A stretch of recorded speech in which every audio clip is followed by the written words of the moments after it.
30 Odd Minutes is sponsored in part by Digital Dowsing. Who are you powered by?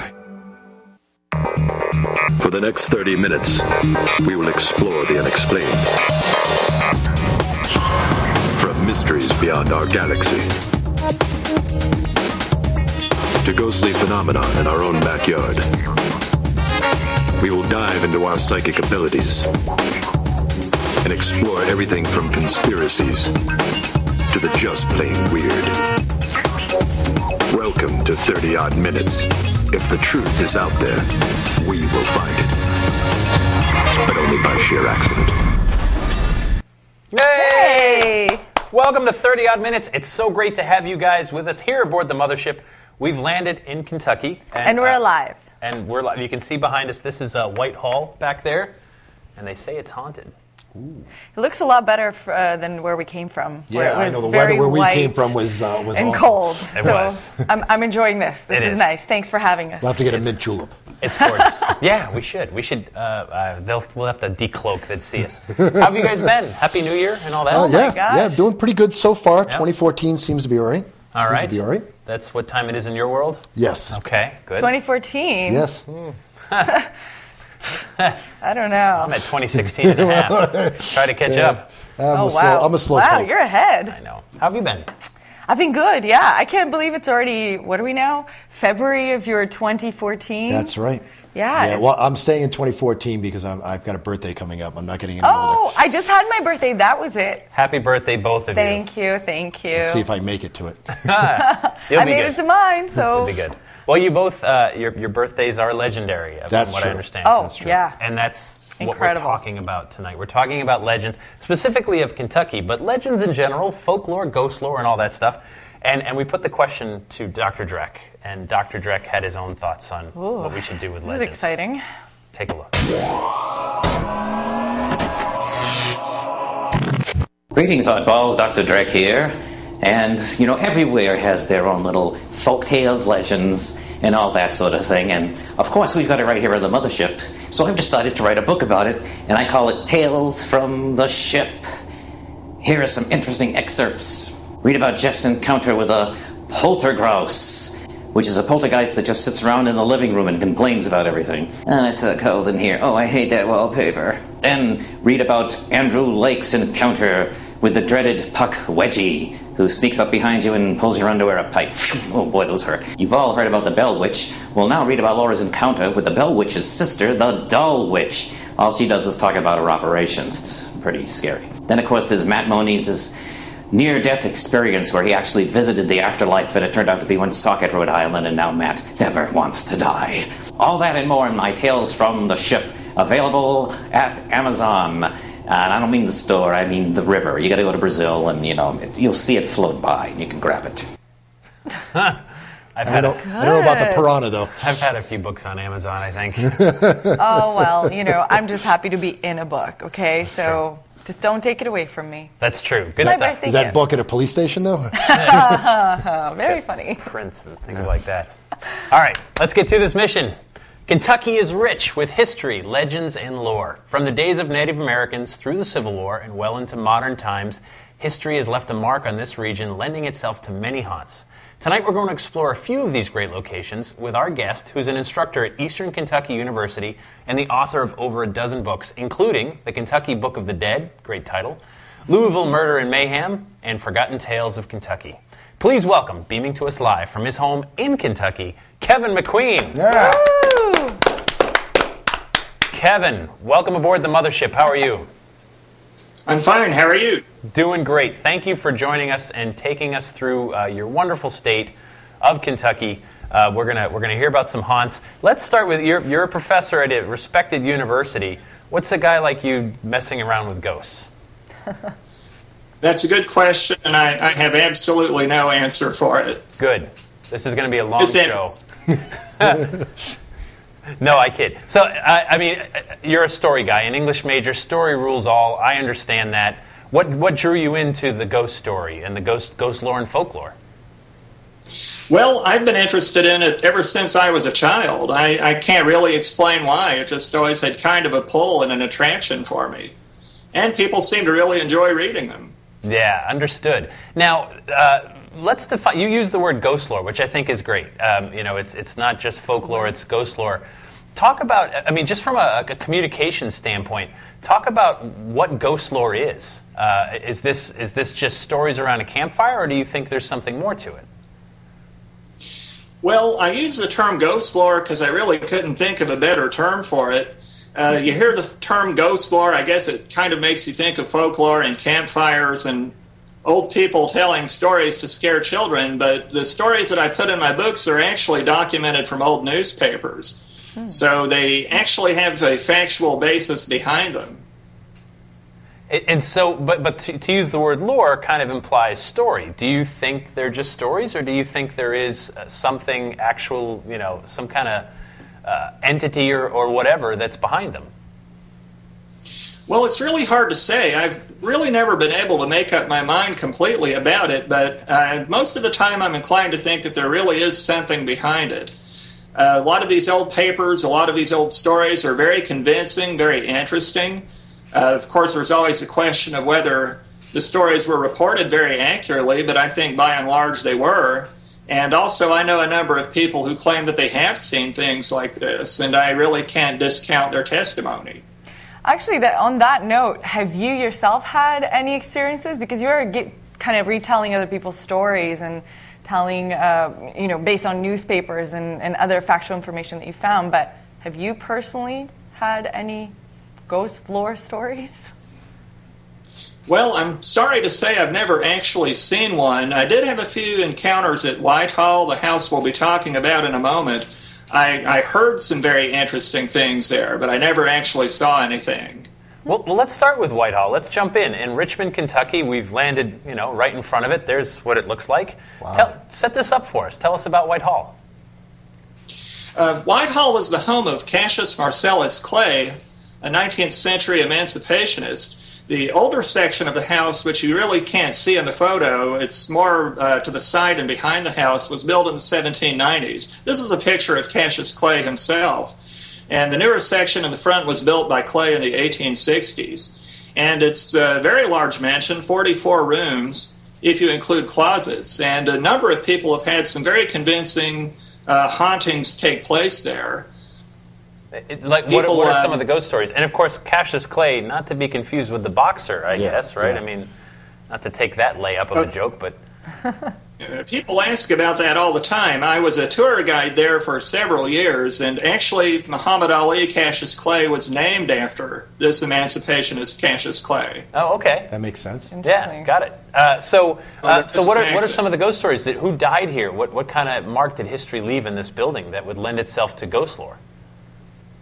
Well, a number of members of the Clay family died there, and Clay himself died in the downstairs library in 1903.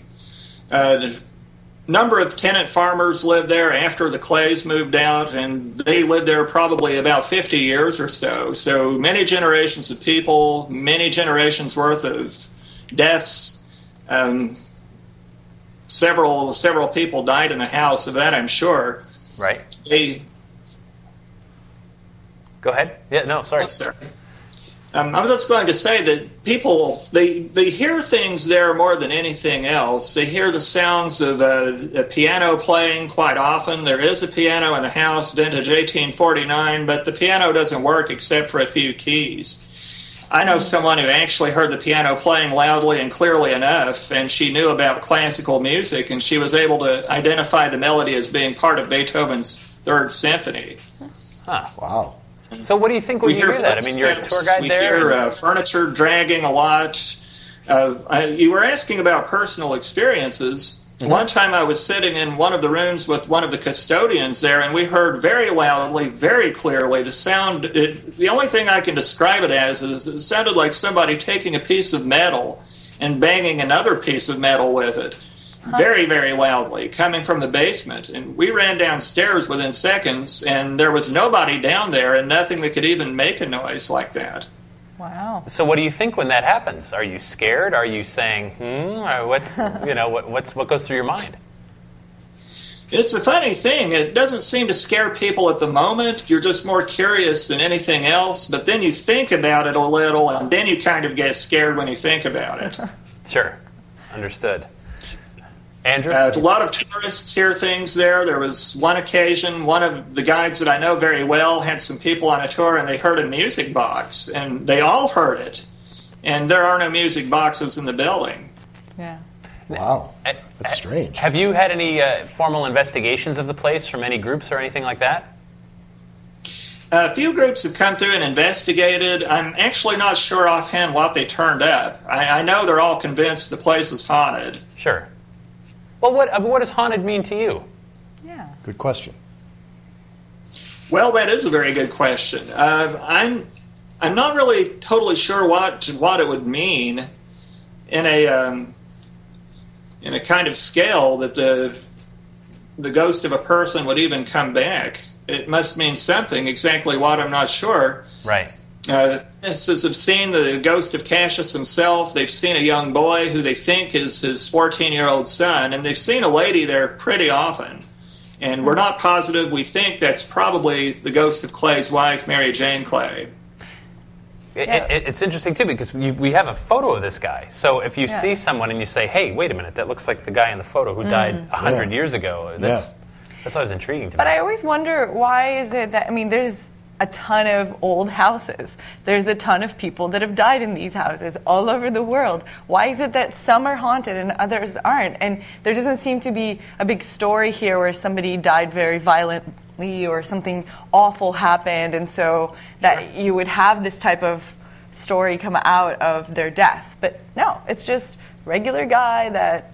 Well, it is a beautiful home. That has a really nice house. Maybe they just want to come back and visit this beautiful home because it really looks, nice. Maybe they just attached to it. They got love for it. It doesn't sound like a spooky haunting. Maybe, if you have it music doesn't sound playing. Scary, exactly. Right, it seems fascinating to me. To me, and this is something we've talked about before, a place, to me, haunted simply means it's a reputation. Right. It means someone's had an experience, they told others about it, and the story grew. It's haunted. Now, whether ghosts are real or not real is really irrelevant. It's haunted. It's haunted because people have shared this story, right? It's a reputation. Now, I'm curious, too, how do the Kentucky area, I think about the Bible Belt and stuff like that, how do locals respond to the notion of ghosts in any building, but especially this one, Whitehall? Well, just like anywhere else, some people believe in them and some people don't. Sure. And most interesting is when you have people who don't believe in them and then suddenly they do because they saw something that they can't explain. And things like that have actually happened at Whitehall, too. We've actually had people on tours see things, and that's when it gets very interesting, because if one person sees a ghost, you can always explain that away as a hallucination, a delusion, somebody making up a story. But when more than one person sees it at the same time, that's a lot harder to explain, I think. That's very true. And that very thing happened to me at a location we're going to talk about a little later in the show, and I'm very excited about. But I want to keep moving. There's so much more to get to. Tell us about, we're going to stay in Richmond, Kentucky here for a little bit longer. Tell us about the Stockton House. I know it's a private residence, right? So we're not going to show the exterior or tell you where it is. But tell us about the history of this house. Well, the Stockton House was built in the 1880s by the Stockton family, a family of wealthy local druggists. And Matthew Stockton, the son of the original owners, died in the place in the 1880s, I think it was. Mm-hmm. And the place went through a series of owners, and the people who I spoke to moved in 1983. As soon as they moved in, they found their furniture was being rearranged by itself. They woke up in the morning and they found baskets were off the walls, pictures off the walls, and it wasn't like they just fell off naturally. They were scattered around the rooms a pretty good distance. Wow. But the part that made them really convinced, or at least the man of the house, he woke up one night in the summer of 1983 and he saw an old lady standing at the foot of the bed. And she wasn't normal looking at all. She was actually quite frightening. He said she was very pale, had dark rings around her eyes, was wearing widow's weeds, had sunken cheeks, said she actually spoke in a very deep, hoarse, man-like voice, and she muttered. He couldn't really make out everything she was saying. He could make out that she was saying something about going to a funeral, something about looking for a picture. And then she disappeared, and he looked around. His wife was asleep, didn't see a thing. Interestingly enough, his wife never did see the ghost. But what makes the story extra interesting is that 3 months later, he was working in a crawl space in the house, moving out old junk, and he came face to face with the very face he saw at the foot of the bed. And of course, it was a very terrifying moment until he realized it was a painting. Wow. And he pulled it out and took a good look at it, cleaned it up. It was dated 1891. And he found out that this lady was named Mary Catherine Stockton, one of the original owners of the house. And what I find really interesting there is the sequence of events, because if he found the painting first and then he saw the lady at the foot of the bed, you could always say, well, he saw the painting and it got in his subconscious and it influenced him and then he had a nightmare. But in fact, he actually saw the ghost 3 months before he saw the painting. In fact, that was the only reason his wife believed him at all, because he told her all about the ghost 3 months before he did find the painting. And we have a picture of this painting. Take a look at this. I mean, yeah. Ooh. Yeah, finding that in a crawl space. I don't know if I want to see her alive. I'm going to have nightmares just from that. And I don't, yeah, take it down, take it down. I don't even need the story. That's a great story. And not only that, someone painted that. Someone immortalized that. Yeah. You know? Yeah. So, oof. You know, I think I better paint this lady just to scare people in the future. Yeah. Oh, my gosh. My. That's amazing. I love stories like that where you find this tangible thing that backs up what people are saying. It's one thing, like you said, Stephen, to see like the Kevin, sorry, to see the the apparition, but then to have validation, to see an actual painting. Very frightening. But I find interesting. You said that your books are based on factual information, things that you found in history books and newspapers, etc. But a lot of this stuff is kind of hearsay, I guess. Somebody comes and tells a story, and you have to either believe it or you don't. So how can you tell fact from fiction when you're just getting your facts from a human being, from a person? Well, that is a very good question. You have to take a lot of it on faith, I think, especially from an old newspaper. You get a newspaper from the 1800s and you have a great story from it, but is it true, is it not? You just have to sort of take it on faith because you can't ask the people who were involved. Right. Which was one reason I find the Whitehall stories and the Stockton House stories so interesting, because it's my chance to actually speak with people who have seen these things.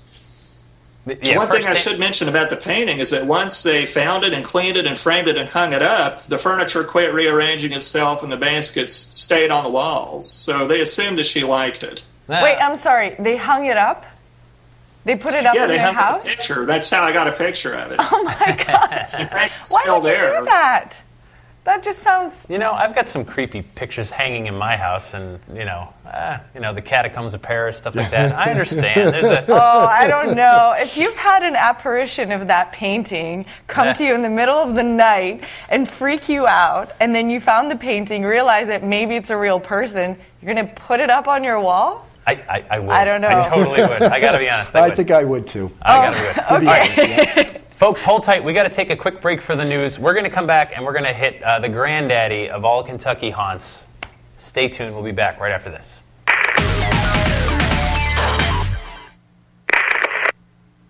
Another ghostly image has been captured at Hampton Court Palace, located just outside London, England. The picture was actually taken 2 years ago by a tourist named Trevor Tighe while he was visiting the palace on a hot day in the month of August. The photograph was recently posted by British ghost hunter Chris Halton on his website, Haunted Earth. The story that goes along with this remarkable photo is that Mr. Tighe had been standing in the main public entrance waiting for a crowd of visitors to move along so that he could get a clear shot of the area with no one there. After taking his picture, Tighe was told by palace staff that photography was not allowed and he was asked to please move along. Later, when he went through his pictures, he noticed there was a young girl standing on the gallery above the hall. Mr. Tighe is certain there was no one there when the shot was taken because he had patiently waited nearly 45 minutes for the hall to clear of visitors. He sent a copy of the picture to Hampton Court and says he was told by a member of the staff that this little girl has been seen before by staff and security. Whether or not this picture is a hoax, there is one thing for certain. Hampton Court Palace has had its ghost stories long before the invention of Photoshop. I'm Andrew Lake, and oddly enough, that's the news. That's pretty odd, Andrew. Yeah, it was. Pretty cool story. Ghosts everywhere, England, Kentucky. So we're back with Keven McQueen, his books, Forgotten Tales of Kentucky, Kentucky Book of the Dead, and like 11 others, so God bless you, sir. I want to take us, please, to Louisville, Kentucky. This is one of my world-renowned, famous, favorite haunts in all the places I've been. Please set this incredible building up for us, Keven.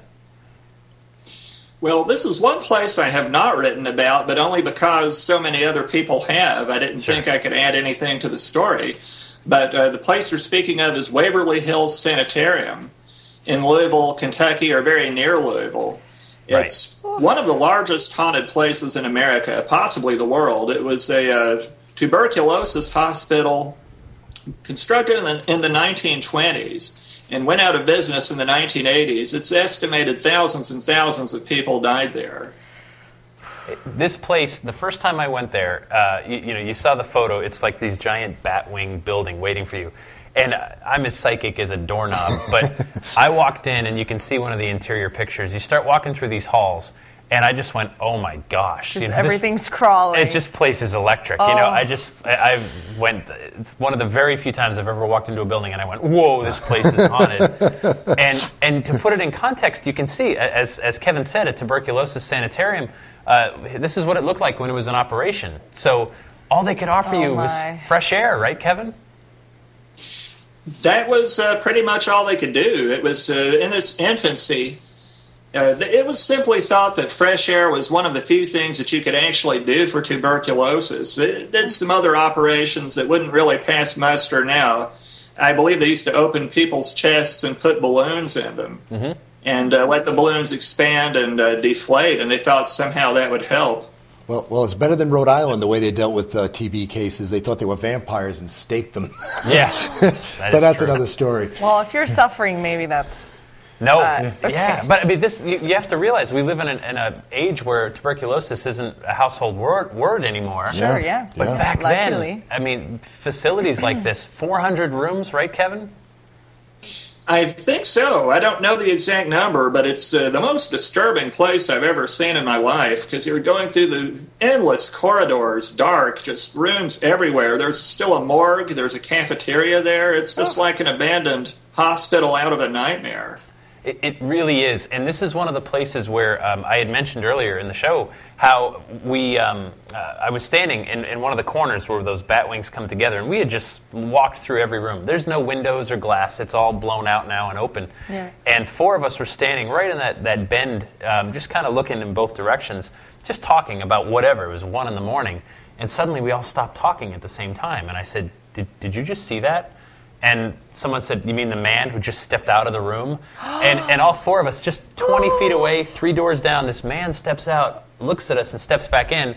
And we all looked at each other, and we ran right to the room. It was 20 feet, and we're looking around, because our first thought is, wait a minute. It's some living person messing with us. We knew we were alone here. Hold on. And so you're looking all around. I give like a 5% chance someone could have snuck by us the first time. A 0% chance that someone from that point could have gotten away. The only way out would have been we would have heard him, or you jump out the third-story window, and we would have heard the scream when you landed. And so you look at each other and you say, wait a minute, all four of us saw the same exact thing. Yeah. And the descriptions in there, Keven, I'm sure if you've talked to some of the employees and the staff that give tours and things like that, they all have stories. And I know for me, one of the most powerful moments was just walking around through these old hospital rooms and things like that. And I thought, if nothing else, imagine what it would be like to just hear the coughing. 24 hours a day, 7 days a week, every room, all around you, all the time, just coughing, coughing, coughing. You'd lose your mind. You'd lose your mind in a day. I agree. A day or two. And if you had to live there for months or maybe even years. Beyond depressing. In that close proximity of people, you're like... Yeah. You can reach and grab the next person. Very, very powerful place. Keven, what were your thoughts walking through that incredible old building? Well, it was, like I say, an incredibly disturbing place. Even if you don't believe in ghosts, if you go to a place like that, you're going to have an emotional reaction to it. In some rooms, they actually still had pictures of people who died there. And then there's the matter of the death tunnel. Right. so many people died there, and of course it was very disturbing for morale for patients to see somebody being taken out on a stretcher. So they had a certain room where they took people who they knew were about to die, and then they snuck them out of the grounds through a tunnel. Right. And there's a picture of that tunnel right there, yeah. Oh. The death chute, yeah. It's long, and it's tough to see on the picture, but on the right side there's a ramp with a little winch, so you could hook a cable to the the rolling gurney there, and you'd walk down on the left side on the steps, and the body would roll down on the right, and I forget how many hundreds of feet long that is, but that's the exit for Waverly Hills. I forget too. It's an endless tunnel. It seems like.